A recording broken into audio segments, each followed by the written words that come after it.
আজকে আছে 6/9/24 পড়ালাম হচ্ছে এপিলেপসি। তো এপিলেপসিতে ডিরাইভ ফ্রম দ্য এপিলেপসিয়া মিনস হচ্ছে সিজার।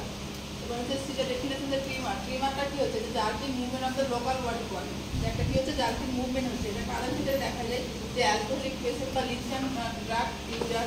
লিথিয়াম ড্রাগ হচ্ছে ইউজ করা হয় ম্যানিয়া পেশেন্টদের ক্ষেত্রে, তাদের ক্ষেত্রে এগুলো দেখা যায়। কনভালশনটা বা ফিক্স কি হচ্ছে জার্কিং মুভমেন্ট প্রেজেন্ট হচ্ছে যে হোল বডিতে কিন্তু জার্কিং মুভমেন্ট থাকছে বাট উইদাউট হচ্ছে লস অফ কনসিয়াসনেস। বাট এখানে পেশেন্ট হচ্ছে যে কনসিয়াসের কোনো হচ্ছে অল্টার হচ্ছে পেশেন্ট পুরোপুরি কনসিয়াস থাকছে। সিজারটা কি হচ্ছে যে এখানে যে নিউরনের মধ্যে থেকে অ্যাবনর্মাল ফায়ারিং হচ্ছে এবং সেখানে কি হচ্ছে যে জার্কিং মুভমেন্ট ও কনসিয়াসনেস বিহেভিয়ার এবং পারসেপশন প্রত্যেকটা জিনিস কি এফেক্ট হচ্ছে।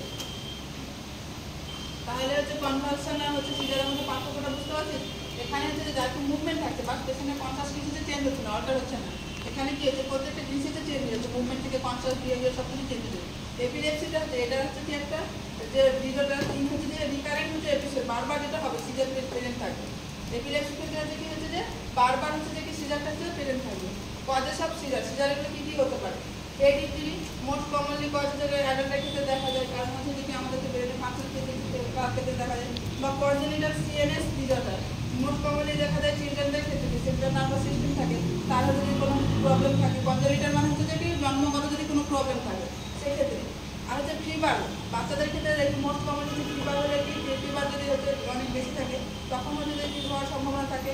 হাইপোক্সিয়া হলে বা হাইপোগ্লাইসেমি যখন হচ্ছে যে সুগার লেভেলটা কমে যাচ্ছে, ইনক্রিজ আইসিপি যখন আইসিপিটা হচ্ছে বেড়ে যাচ্ছে, সেপসিস হচ্ছে মানে নিউনেটাল হচ্ছে যে কি ইনফেকশন যখন বাচ্চাদের ক্ষেত্রে যখন হচ্ছে যে কি আফটার বার্থ যখন হচ্ছে 7 ইয়ার্স আফটার হচ্ছে যে কি হয় বাচ্চাদের ক্ষেত্রে ইনফেকশন হয় তখন হচ্ছে যে কি সিজার হওয়ার সম্ভাবনাটা বেড়ে যায়। ইলেকট্রোলাইট ইমব্যালেন্স, যে ইলেকট্রোলাইটগুলো আমাদের বডিতে থাকে যেমন সোডিয়াম পটাশিয়াম যেমন থাকে সেগুলো যদি ক্যালসিয়াম থাকে সেগুলো যদি ইমব্যালেন্স হয়, যদি কম ইমব্যালেন্স মানে যে কম বেশি যদি হয় তাদের ক্ষেত্রে হচ্ছে যে কি দেখা যাবে সিজার। ড্রাগ টক্সিসিটি যেমন বললাম লিথিয়াম বললাম, লিথিয়াম ড্রাগ টক্সিসিটি হলেও কিছু দেখা যায়। বা ব্রেন হচ্ছে মেনিনজাসের ইনফেকশন, ব্রেন আর মেনিনজাসে যদি কোনো ইনফেকশন হয় তাহলেও দেখা যায়। কিন্তু এর আগেও বলেছে যে ব্রেন আর হচ্ছে মেনিনজাসকে আমাদের প্রোটেক্ট করে রাখে, যে BBR ব্লাড ব্রেন বেরিয়ার হচ্ছে কি ব্রেন বেরিয়ার হচ্ছে প্রোটেক্ট করে রাখে। আর এখানে যেটা সব থেকে ইম্পর্টেন্ট যেটা তোরা দেখতে পাবো অনেক কিছু যে প্রি-এক্লাম্পসিয়া কি যে আফটার হচ্ছে 20 উইকস অফ জেস্টেশনাল এজ মানে হচ্ছে মায়ের গর্ভবতী 28 উইকস পর দেখবি যদি BP ইনক্রিজ হয় 140/90 ক্রস করে যায় এবং হচ্ছে প্রোটিনিউরিয়া থাকে, যদি ইডিমা প্রিটেন থাকে, সেসব মায়ের ক্ষেত্রে কি হচ্ছে যে প্রি-এক্লাম্পসিয়া বলি। তাদের ক্ষেত্রে এক্লাম্পসিয়া হচ্ছে যে যখন সিজার প্রেজেন্ট থাকে তাদেরকে আমরা এক্লাম্পসিয়া বলি। তো সেক্ষেত্রে হচ্ছে সিজারের সম্ভাবনা বেড়ে যাচ্ছে। হেপাটিক হচ্ছে এনসেফ্যালোপ্যাথি, যখন হচ্ছে যে ব্রেনের ফাংশন চেঞ্জ হচ্ছে কোনো হচ্ছে যে কি হচ্ছে লিভারের কোনো হচ্ছে যে টক্সিসিটির কারণে। এবার এখানে আমরা তোকে যেটা সবথেকে গুরুত্বপূর্ণ জিনিস এখানে একটা যে সিজারের কোন জিনিসটা তো সবথেকে বেশি মনে রাখবে সেটা হচ্ছে ডিউরেশন অফ দ্য সিজার, কতক্ষণ ধরে হচ্ছে সেই জিনিসটা হচ্ছে আর কেমন টাইপের সিজারের ছিল সেটা কিন্তু সবথেকে ইম্পর্টেন্ট। যে কোনো ডকুমেন্ট করবি তখন সবথেকে প্রথমে লিখবি যে ডিউরেশন অফ দ্য সিজারটা কীরকম হচ্ছে। দেন হচ্ছে ক্লাসিফিকেশন, এগুলো হচ্ছে যে পার্ট থাকে সেই ক্লাসিফিকেশনগুলো বলেছি, যেমন পার্সিয়াল সিজার, জেনারেলাইজ সিজার, আদার সিজার। এবং হচ্ছে পার্সিয়াল সিজারটা আবার হচ্ছে দুভাগে ভাগ করা হয়। যে পার্সিয়াল সিজার মানে হচ্ছে যে কি আমাদের হেমিস্ফিয়ার থাকে যে ব্রেনের সেটা কিন্তু ওয়ান সাইড এফেক্ট হবে এবং বুঝানোর চেষ্টা করছি যে 2 হেমিস্ফিয়ার থাকে সেখানে হচ্ছে যে ওয়ান সাইডে যে এফেক্ট হয় তখনই কি হয় যে পার্সিয়াল সিজার হয়। এবং পার্সিয়াল সিজারের তো দুটো পার্ট থাকে, একটা হচ্ছে সিম্পল পার্সিয়াল, একটা হচ্ছে complex partial seizure. Simple partial সিজারের ক্ষেত্রে কি হয় যে কনসিয়াস অল্টার বাট হচ্ছে যে পারসেপশন বিহেভিয়ার মোটর মুভমেন্ট কি হচ্ছে এফেক্ট হবে। এখানে পেশেন্ট কি হচ্ছে যে কনসিয়াস থাকবে বাট হচ্ছে যে পারসেপশন ভুল পারসেপশন যেমন হচ্ছে যে পুরো গন্ধ হচ্ছে বা বিহেভিয়ার চেঞ্জ আসবে, মোটর মুভমেন্ট হাত পা হচ্ছে যে মুভমেন্ট করবে, এগুলো হচ্ছে এফেক্ট হবে। বাট কমপ্লেক্স এর ক্ষেত্রে কী হবে পার্সিয়াল সিজারের ক্ষেত্রে তো প্রত্যেকটা জিনিসই চেঞ্জ হবে, কনসিয়াস থেকে শুরু করে বিহেভিয়ার পারসেপশন ওর মোটর মুভমেন্ট প্রত্যেকটা জিনিসই কী করবে এফেক্ট করবে। দেন হচ্ছে জেনারেলাইজ সিজার, এটা হচ্ছে যে বোথ হেমিস্ফিয়ার। তাহলে কি বললাম পার্সিয়ালের ক্ষেত্রে বলেছিলাম যে একটা হেমিস্ফিয়ার কি করছে এফেক্ট করছে, বাদ হচ্ছে যে কি যখন হচ্ছে জেনারেলাইজ সিজার হচ্ছে দুটো হেমিস্ফিয়ারকে কি হচ্ছে এফেক্ট করছে।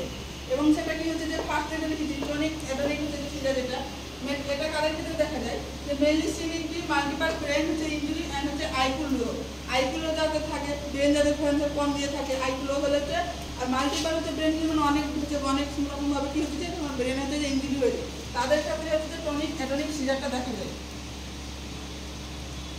এখানে কি হচ্ছে no conscious alter sudden patient body tone loss, যে কি হচ্ছে যে অ্যান্ড হচ্ছে পেশেন্ট ফল ডাউন, কি হচ্ছে যে ওদের ঠিক কোনো কনসিয়াস আনকনসিয়াস হচ্ছে মানে কনসিয়াস চেঞ্জ হচ্ছে না বাট হচ্ছে সাডেন যে মাসাল টোন থাকে আমাদের, মাসাল টোনটা কি হচ্ছে যে ফল হয়ে যাচ্ছে। এরপরে কি হচ্ছে যে পেশেন্ট হচ্ছে পড়ে যাচ্ছে, দেন হচ্ছে কি হচ্ছে এর ক্ষেত্রে কি হচ্ছে হঠাৎ করে যদি মাসাল টোন নিয়ে যায় তাহলে পড়ে যাবে পেশেন্ট।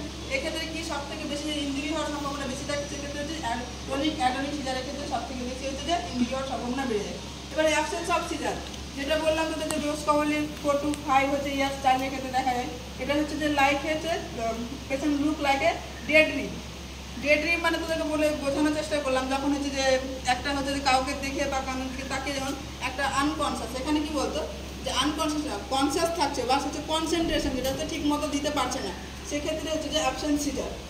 এটা হচ্ছে যে কতক্ষণ থাকে 5 থেকে 10 সেকেন্ড থাকে। অ্যাবসেন্স সিজারটা বুঝতে পেরেছি তো, তোদেরকে যেমন উদাহরণ দিয়ে বোঝালাম যে একটা হিরো হিরোইনকে দেখে কিছুক্ষণের জন্য আটকে যায়, সেরকম টাইপের হচ্ছে যে কি সিজারটা আছে। দেন হচ্ছে যে মায়োক্রনিক সিজার, এটা হচ্ছে যে কি হচ্ছে মায়োক্রনিক, মায়ো মানে হচ্ছে মাসাল, হচ্ছে ক্রনিক মানে হচ্ছে মাসাল কন্ট্রাকশন আর হচ্ছে রিল্যাক্সেশন।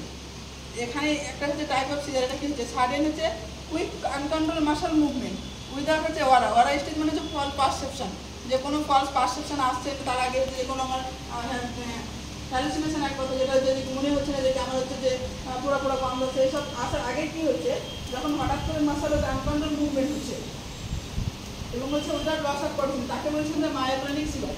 বাকিগুলো পরে করাবো।